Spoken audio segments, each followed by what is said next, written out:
Hello everyone, আসসালামু আলাইকুম। নতুন একটি ব্লগ নিয়ে আপনাদের সামনে হাজির হয়ে গেলাম।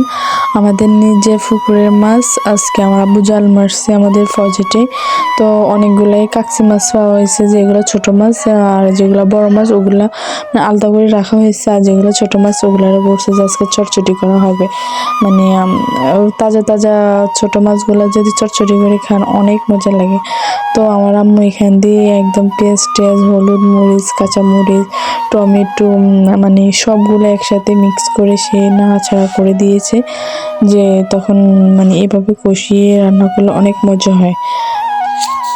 তো সে আমার আম্মু সবগুলো মশলা একসাথে দেয়, হলুদ মরিচ, জিরা গুঁড়া, ধনিয়া গুঁড়া, মানে সবগুলো মশলা, রসুন হতে সবগুলো একসাথে দেয়। তো মাটির চুলায় আমাদের রান্না করছে আজকে। তো অনেকটাই মজা হয়েছে, এখান দিয়ে কষানো হয়ে গেছে, মানে একটু কষানো, পানি একটু কম দিয়ে একদম শুকনো শুকনো করা হবে আর কি। তো এখানে অনেকটা গ্রান বাইর হয়েছে, যে মনে হইতেছে যে এখনই খেয়ে ফেলি। তো অনেক সুন্দর একটা কালার আসছে, যে অনেক মজা হয়েছে। তো আলহামদুলিল্লাহ রান্না শেষ, অলমোস্ট রান্না হয়ে গেছে, এখন খাওয়ার পালা। তো আমি কিছু ভাত নিয়েছি প্লেটে, কিছু গুঁড়া মাছ নিয়েছি। তো গুঁড়া মাছ দিয়ে আমি ভাত খেয়েছি, যে অনেক মজা হয়েছে।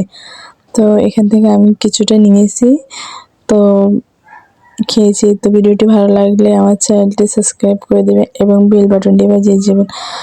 আসসালামু আলাইকুম।